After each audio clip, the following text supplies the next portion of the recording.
This is Algebra 1, Lesson 113, direct and inverse variation. Okay, so let's talk about what is direct and what is inverse, all right? When we have a direct relation, that means as one thing increases, something else increases, right? Like, or they're directly related. One increases, the other increases. One decreases, the other decreases. So, okay, rabbits and babies. They both increase, right? The more rabbits you have, the more rabbits we have, right? Don't sometimes, if we don't separate the babies from the rabbits, the mothers will eat the babies. Yes, and we had to say that, right? Okay, so that would be a case as the rabbits decrease, right? The babies decrease, right? There's fewer mamas to produce babies, right? Okay. Now, decrease is inverse. So, a direct relationship is either they both increase or they both decrease. Okay?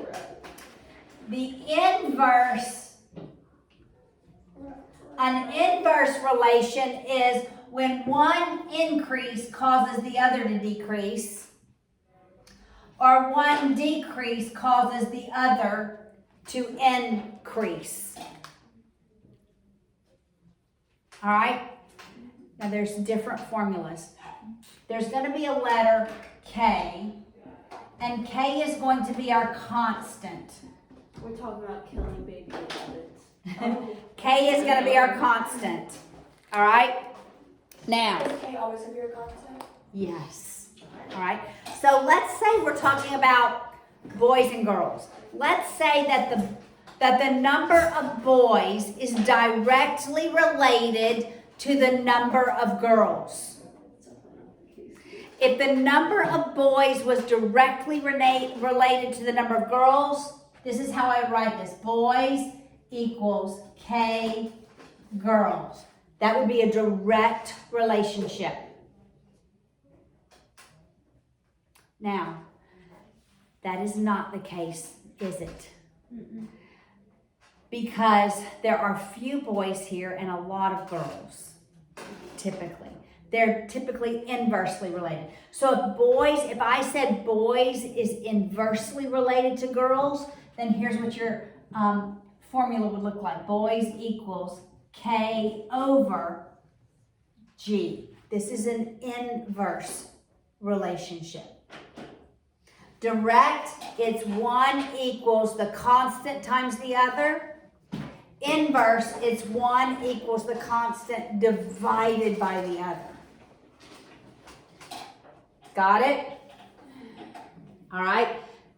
So let's walk through these examples. That's all this lesson is.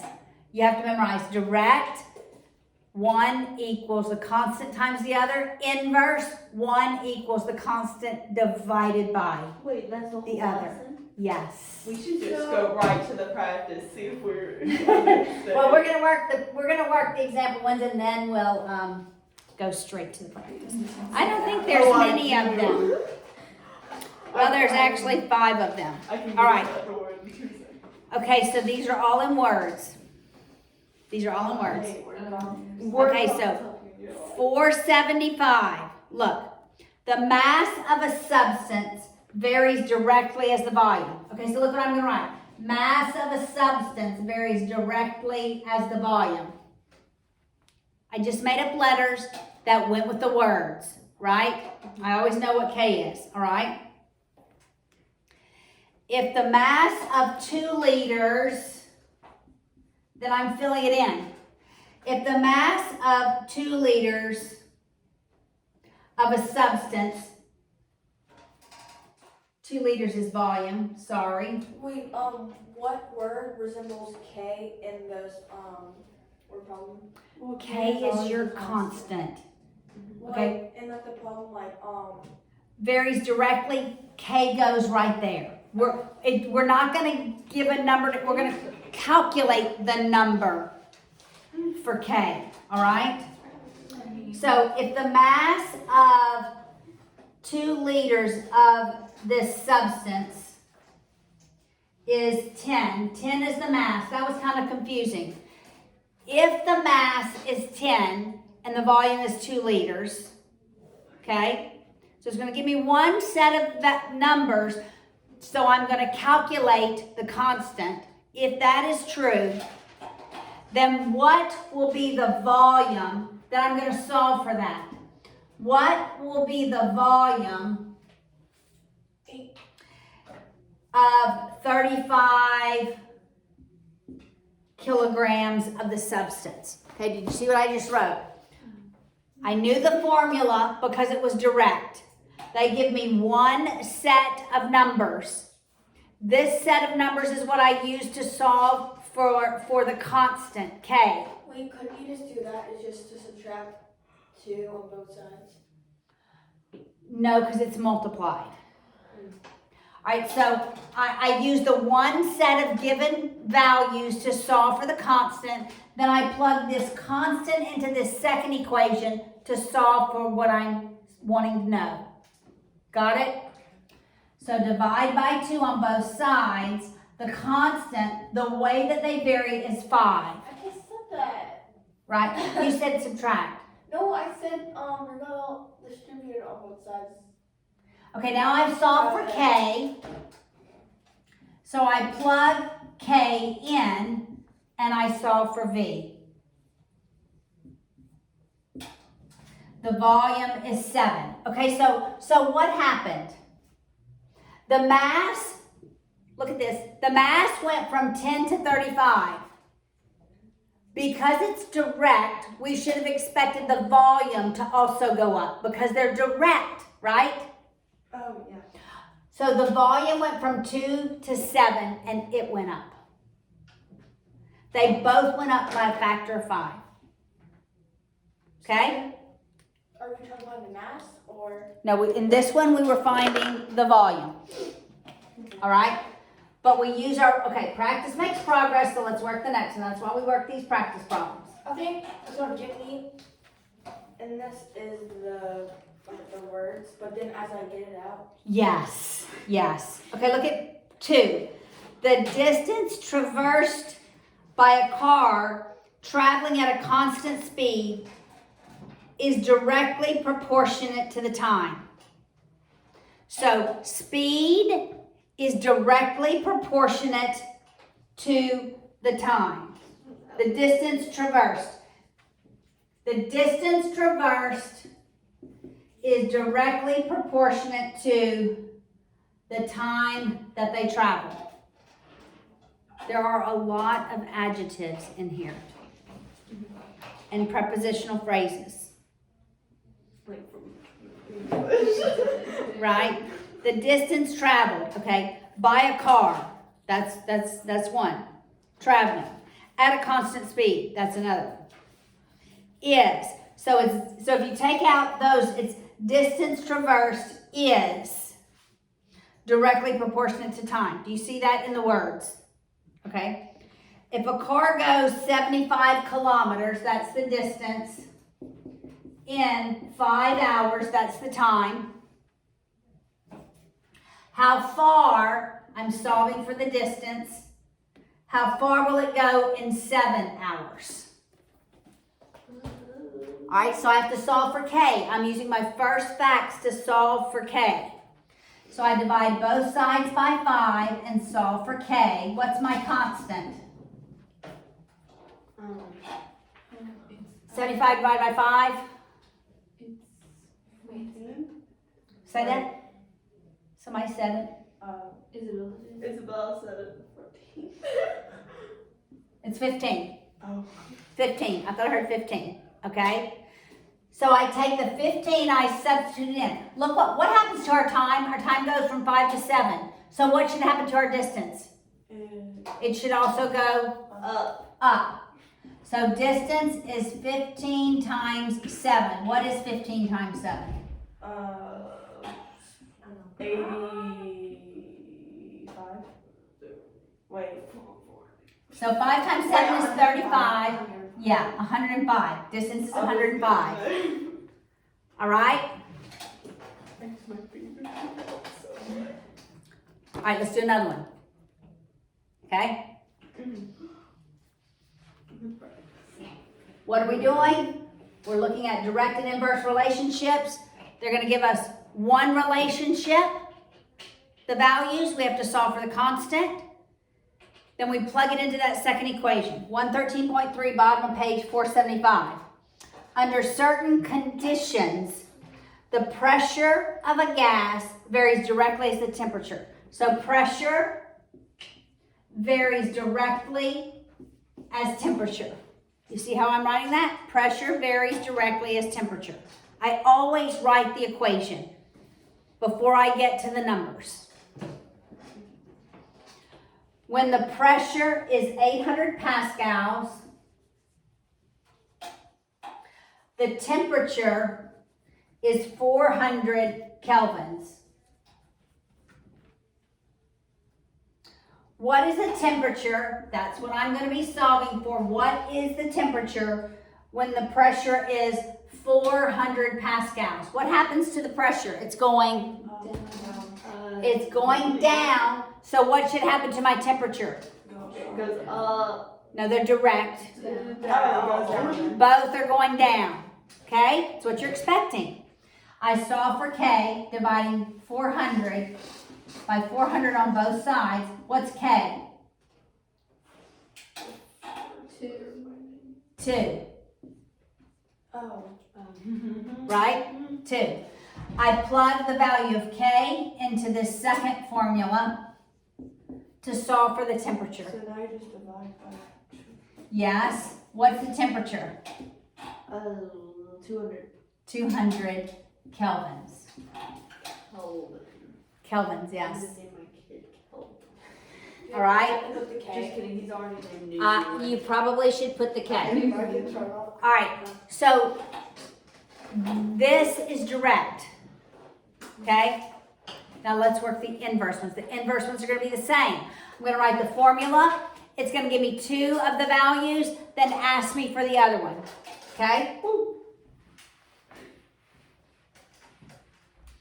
All right. So look at 113.4 on 476. Under certain conditions, the pressure of a perfect gas varies inversely as the volume. Pressure varies inversely as the volume. Got it? Pressure varies inversely as the volume. When the pressure of a quantity of gas is 7 pascals, the volume is 75 liters. What would the volume be? So now we're solving for volume. What would the volume be if the pressure increased to 15 pascals? Okay, now look what happens here. This is an inverse relationship.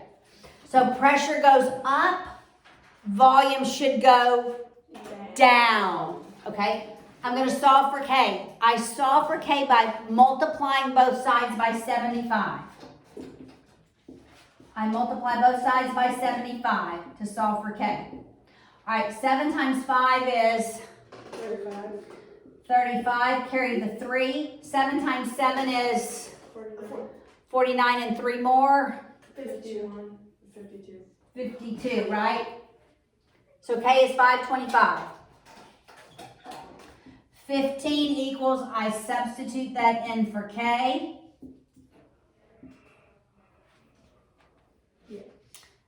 I can put 15 over 1. Because when I have a fraction equaling a fraction, I can cross multiply. 15V equals 500. Right, 15V equals 525. I divide both sides by 15. Let's do the math. 525 divided by 15. How many 15s go into 52? 3, and that's what, 45? Isn't that 45? What's 52 minus 45? 75. How many times is 15 going to 75? 15, 30, We just went 45, through this. 60, 40. Wait, I'm confused in the part. 5 times. Yeah, 5 times. 5 times. Yes. I'm confused in the part where it went from like 15 over 1 equals 525 over b to 525 over 15. Okay, look at this, Emma. We multiplied 15 times v to get here. And then we multiplied 525 by 1 to get here. We just did cross multiplication. Okay, so what's the volume? The volume is 35. Did the volume, okay, pressure went up, did the volume go down? Wait, yeah. What was the volume in the first one? Was the volume 75. The volume was 75, it went to 35. So we're down. It did go down, right? Okay, let's look at example 5 on the bottom of that page, all right?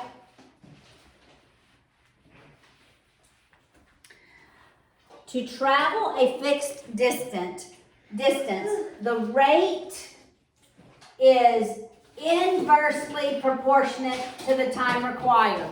Rate inversely proportionate to the time required. When the rate was 60 kilometers per hour, the time required was 4 hours. Y'all see how I'm getting these equations?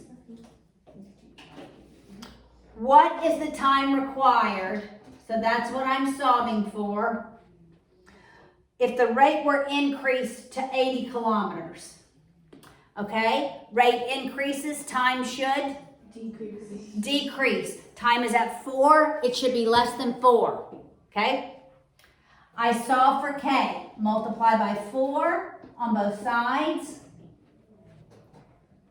So what's the value of K? Wait, 60 times 4? 240. 240.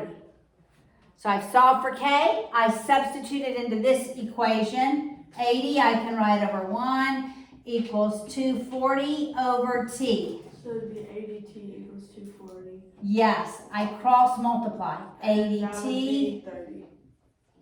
equals 240. When we divide by 80, what's 240 or 24 divided by 8? 3. Time is 3. Time, in fact, went down, which is what we were expecting. Okay? Direct relation, everything is in the numerator on both sides. Inversely related, you have, they're almost crisscross. You see this? They're numerator, denominator, inverse. Direct is both numerators. You see that? Okay.